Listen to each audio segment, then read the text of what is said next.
एक बार एक जवान लड़का गौतम बुद्ध के पास आता है और कहता है कि मेरे मन में इतने अश्लील विचार क्यों आते हैं।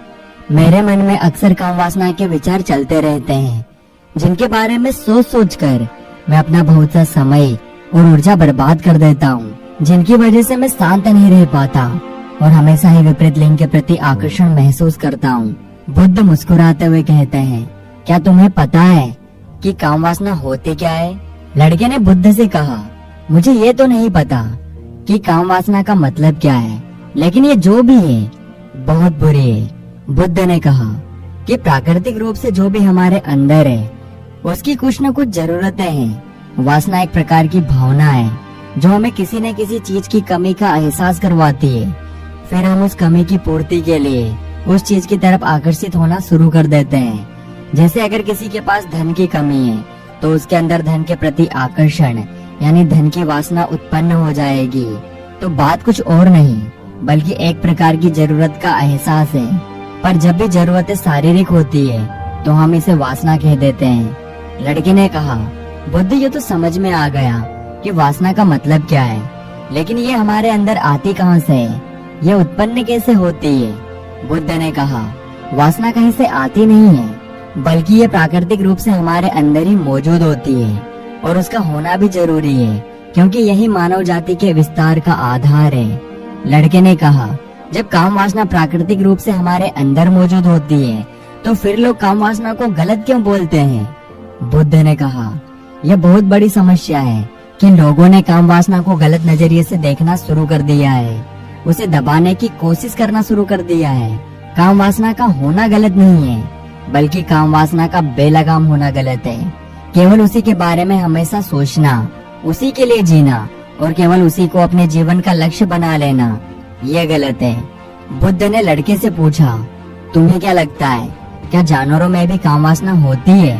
लड़के ने कहा, हाँ बुद्ध, जरूर होती है, क्योंकि जानवरों को भी तो अपनी पीढ़ी आगे बढ़ानी है। बुद्ध ने कहा, फिर हम जानवरों की काम वासना को गलत क्यों नहीं कहते हैं? लड़के ने कहा, पता नहीं बुद्ध, आप ही बताएं।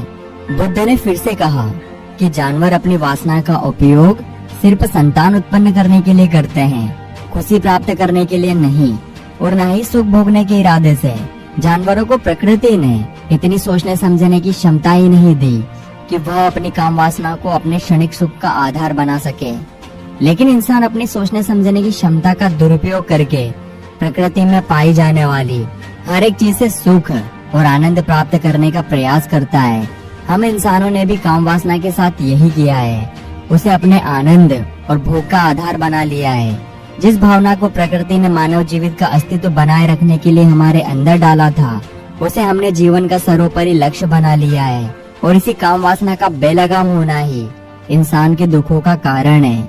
लड़के ने कहा, ये काम वासना हावी होती क्यों है, इसके बेलगाम होने का क्या कारण है? बुद्ध ने कहा, काम वासना के बेलगाम होने के 4 मुख्य कारण हैं। जीवन में किसी बड़े उद्देश्य का न होना। बुद्ध ने लड़के से पूछा कि जब तुम किसी काम में व्यस्त होते हो, क्या तब तुम्हारे दिमाग में अश्लील विचार आते हैं?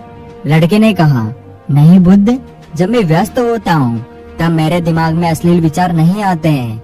बुद्ध ने कहा, हमारा दिमाग एक बार में सिर्फ एक ही चीज के बारे में सोच सकता है, इसीलिए जब हमारे दिमाग में दूसरे विचार चल रहे होंगे तो हमारे दिमाग में अश्लील विचार आ ही नहीं सकते।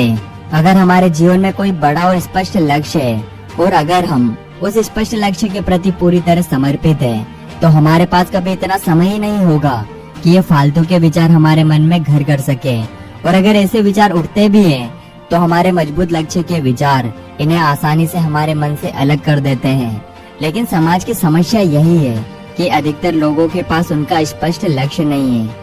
काम वासना के बेलगाम होने का दूसरा सबसे बड़ा कारण है समाज के द्वारा इसे गलत बताकर इसे दबाए जाने की कोशिश करना। सभी लोगों ने कामुकता को हमेशा ही एक शक की नजर से देखा है और इसका सबसे बड़ा कारण है कि हमने अपने प्रजनन अंगों को शरीर के बाकी अंगों की तरह स्वीकार ही नहीं किया, जबकि हमारे प्रजनन अंग हमारे शरीर का एक हिस्सा मात्र है, इससे अधिक कुछ भी नहीं। आगे बुद्ध ने कहा, इंसानों में कामुकता के हावी होने का तीसरा कारण है हमारा अपने विचारों के प्रति जागरूक न होना। हमारे मन में कैसे विचार चल रहे होते हैं हम इस पर कभी ध्यान ही नहीं देते।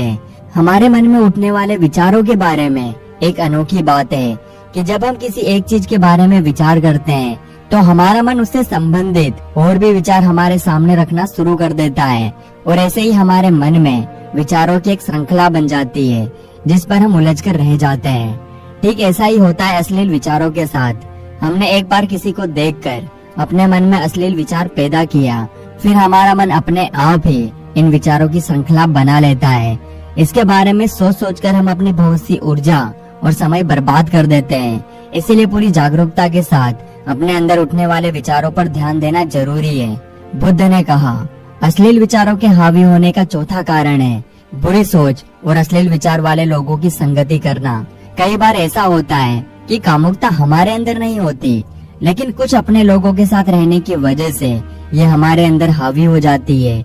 इसीलिए बुरे विचार वाले अश्लील लोगों से दूरी बनाकर रखना चाहिए।